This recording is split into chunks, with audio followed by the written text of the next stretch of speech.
The Shark Vac Mop. The all-in-one disposable pad that vacuums up debris other pads push around. Then spray mops tough messes. Just vacuum, then spray, and toss. The Shark Vac Mop. It's the What's so special about the Shark Vac Mop? It just actually spreads liquid and onto the surface, but it just never actually pushes dirt away. In comparison to a regular mop, you would actually witness it would actually sweep away the most of dirt piled up on. That means you would have never actually vacuumed the floor thoroughly. The residues or remnants would still remain on the surface, but it would actually be displaced. But this type of a thorough system would have perfectly removed the dirt from the ground, and that way there is no chance any type of a micro residues would have still remain on the floor. There was no chance. And it would actually spray tiny micro drops onto the floor to make it moisturized, and that way the surface grime can be easily cleaned off, and that provides the best choice for house cleaning, keeping your surface neat and tight. It's really easy.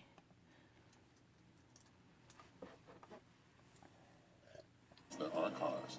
Safe for being a new customer, for adding DriveWise, and for driving safely. Whatever you drive, start driving down the cost of insurance. Call 1-800-ALL-STATE or a local agent today. Dove Body. Allstate is one of the greatest insurance company in the United States. If you ever drive a car, you own a car, you need to actually know how to actually lower your premiums. But if you really wanted to talk to one of our agents who can provide the best option for your car and your system, then you can actually make a phone call to us to figure out how you can actually drive down the ever-increasing premiums for car insurance while extending the coverage of the insurance. And that way you can actually get the best out of our system. Let's try to watch what's going on. No more. I don't want to do this.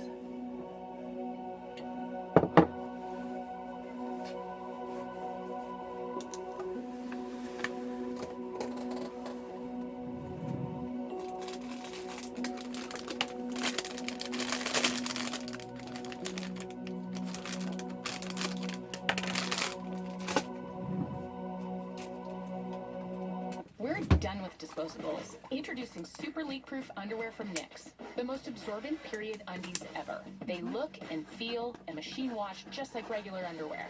Leave that trash behind. Switch to Super Leak Proof underwear at NYX.com. Meet their Super NYX undie for anyone who's been having period. If you're on period, you actually always wear disposable napkin, but you always suffer from leakage, right? Forget about this leakage during nighttime, because the Super NYX a comfortable, comfy, malleable NYX. This is as comfortable as your skin. But you know what? No need to have a worry about it. If your undies would be tainted with the blood, you can just actually run it. This is much machine washable. That means you can throw in your tumble machine to wash it. Any washer can actually be okay. But you still actually feel the comfy, softable, cozy texture of it. It's really nice. You know what? Just forget about the trash. That wouldn't make you feel so awkward. Because no irritable substance would have been included. This fabric was all natural, so you can never actually feel very much disgustingly itchy whenever you actually guard yourself from having blood leakage. So menstruation period would no longer be such a pain in the ass. That's really nice. This is soft and a feathery and comfortable texture, but still, impermeable. That means it would be waterproof and no more blood stain and leakage that might drain and that might taint your bad spread. Forget about it. And even if there is a tiny blood drainage on the surface of your comfortable undies, forget about washing it with the difficulty. You just actually throw it in your washer and run it. There isn't nothing so complicated about it. 24 hours later, Trump undercutting his assurance of a peaceful exit. Tweeting, Biden can only enter the White House as president if he can prove that his ridiculous 80 million votes were not fraudulently or illegally obtained. during the course of 2020. But it's Trump who's failed to prove his claims. Today, a federal appeals court denying the Trump campaign's latest effort to overturn Biden's victory in Pennsylvania. Judge Stephanos Bibas, a Trump appointee, writing, "Calling an election unfair does not make it so. Charges require specific allegations and then proof. We have neither here. The campaign's claims have no merit."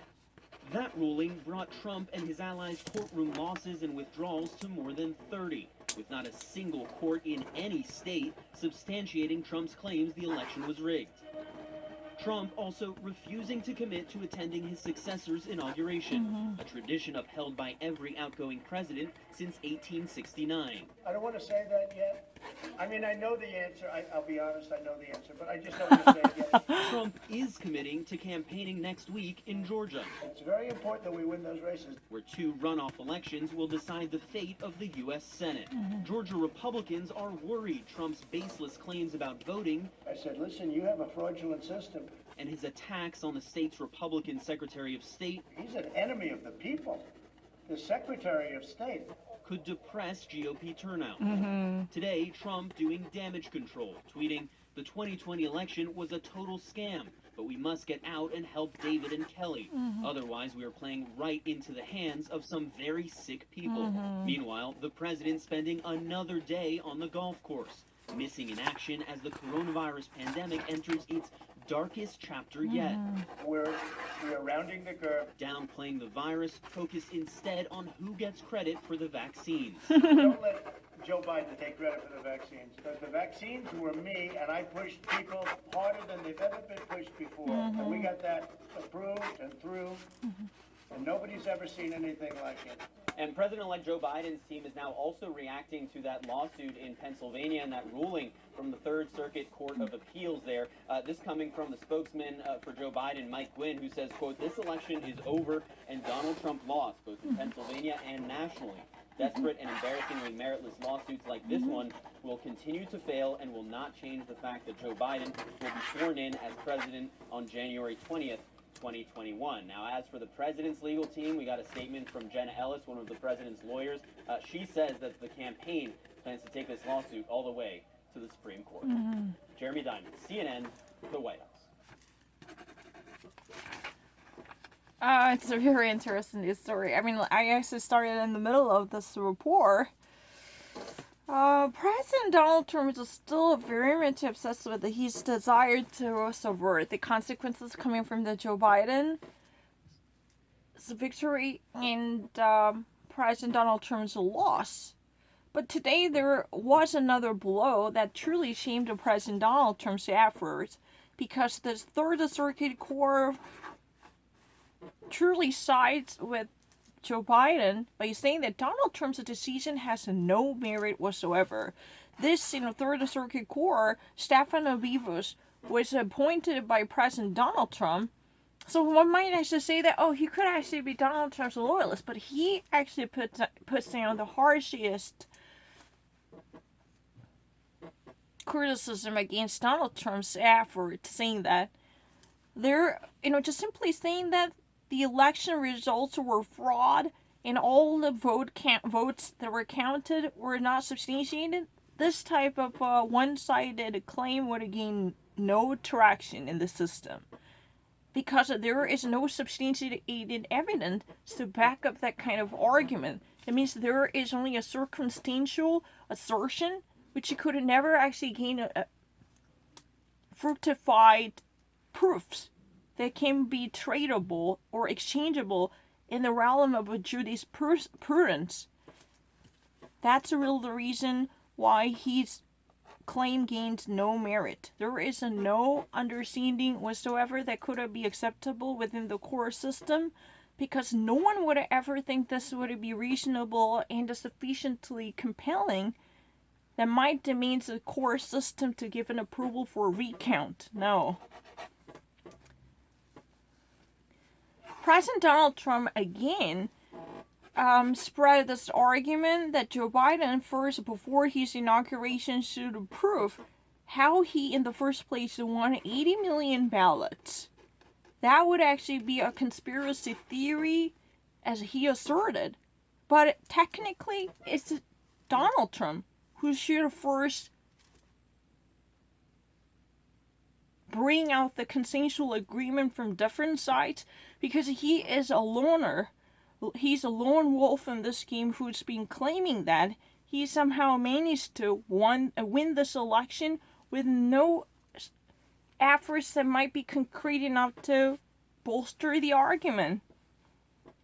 So today's court decision is nothing but a wet blanket to dampen the already dying down efforts from the President Donald Trump, right?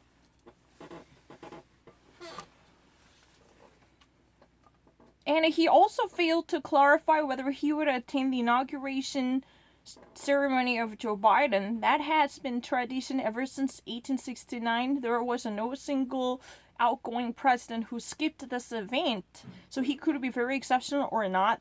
That depends on him. He says that he already knows the answer, but he's not going to actually reveal anything about it. That's really interesting. He evades this type of immediate question, which could actually be a very defining point of his outgoing presidency.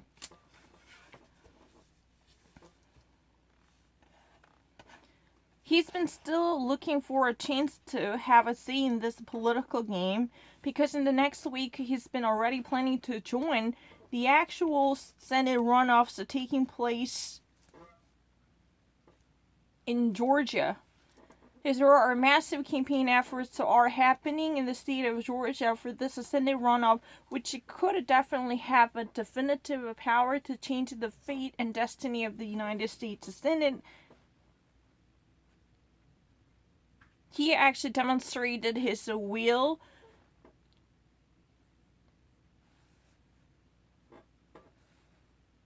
to support David and Kelly. Senator David Perdue and Kelly Loeffler. Those are really the two candidates from the Republican Party. But technically, conservatives are really worried about Donald Trump's baseless argument. He's been attacking the state's Secretary of State, who's been in charge of the election procedures and the final outcomes. Donald Trump actually depicted this Secretary of State Raffensperger as a monster who's been so harmful and nefarious to the sanctity of a democracy. But that was a completely bogus, tell the truth, because this Republican authority is working hard to keep the sanctity of Georgia's election progress and a procedure that had been conducted, and there was technically nothing seriously flawed.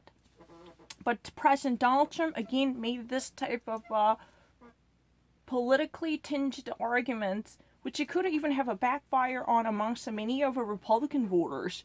They would have felt very disgusted to hear this type of a nonsensical argument, so this could actually discourage them from voting for two different Republican candidates. That could be possible. That's what has been right now worried about many of the Georgia conservatives.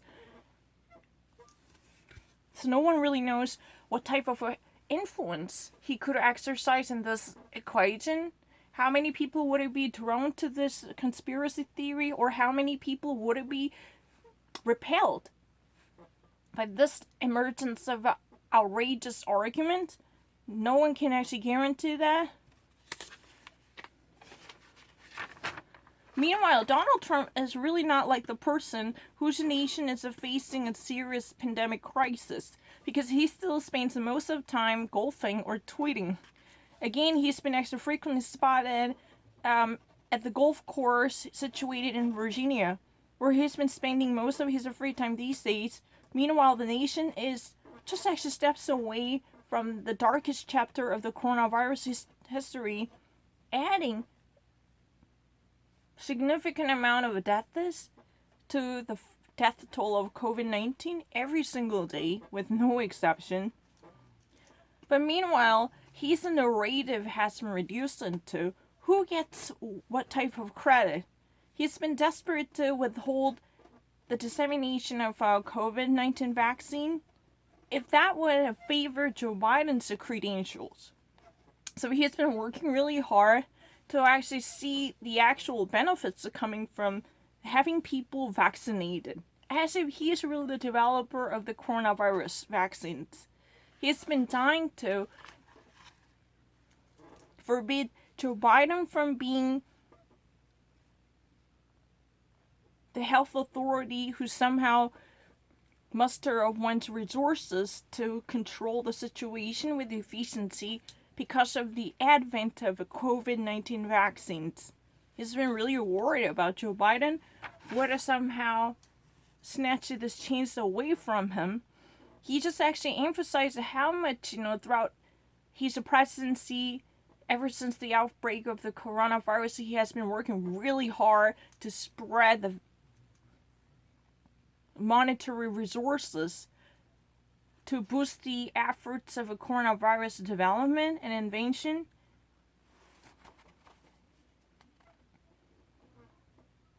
And this is really the final development, because of today the actual core announces very devastating results for Donald Trump. So this is almost like the 40th different deficit and defeat experienced by Donald Trump's campaign efforts. So majority of the states actually rejected the chances for a recount and a retabulation, and no serious courts ever considered the case pending seriously. Almost all of them rejected them, and finally the Third Circuit decision has just arrived to humiliate President Donald Trump's ardent efforts once more. In response to that, Joe Biden's campaign manager, Joe Biden's spokesperson Mike Gewin, said that this is another humiliation and embarrassment experienced by President Donald Trump, and it's time for him to acknowledge that Joe Biden is going to be sworn into the office on January 20th of 2021, so he would actually better wrap up his presidency in a peaceful way by acknowledging his defeat. That was really the argument coming from Joe Biden's side. But again, Donald Trump's the legal advisor and Representative Janet Ellis again talked back to this type of a statement, saying that Donald Trump will bring this case to the Supreme Court. His team will not let go of any possible shimmer of a hope to find the very legitimacy of election fraud claims, because there had been a massive effort to steal the majority of votes from President Donald Trump. So this case will stay until it would actually be heard at the land's highest court. That's really the argument. But statistically, this is really humble, because there are already 40 different losses and a deficit that had already been experienced throughout the nation. Majority of hotly contested battlegrounds, they actually even refused to give a green light to Donald Trump's recount request. Excuse me. This is another failure of a President Donald Trump's work, because he's been so obsessed with building the castles in the sky as if he was really the winner, who carried more than 70 million that had so far been tabulated. But he actually, on the other side, argues that it's Joe Biden who should and who is obliged to prove the legitimacy and the validity of his 80 million votes allegedly earned by him. How can we trust him? He so far uses such a fragile and deceitful tactics. That was really the soundbite coming from President Donald Trump. If you believe it, this is all unbelievable. However, I really actually like the Pennsylvania Court of Appeals judge, whose name is Stefan Vivo, who just even clarified a very underlying sentiment that might actually be shared amongst all different judges who so far reviewed his cases, saying that just simply claiming that he won the election and simply arguing for the existence of a possible fraud, that would never justify anything. or that would never gain a ground in the court system unless these type of arguments would be corroborated with concrete evidence that might indicate the possible probability of the frauds or hoax. Donald Trump's argument or his team's assertion would gain no merit because in the absence of this type of efforts, no one would have paid heed to this one-sided unilateral assertion. Because this is not about hearsay or this is not about personal statement, but this is about the consensus. If you ever wanted to draw a consensus among different people, you need to actually put down a compelling or cogent argument built upon the reliable evidence. But that's not happening. Those, this gains no merit.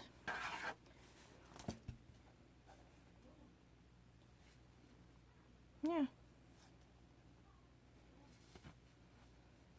But meanwhile, Donald Trump, I don't know, how many times have I said it, Now, can I actually let it go?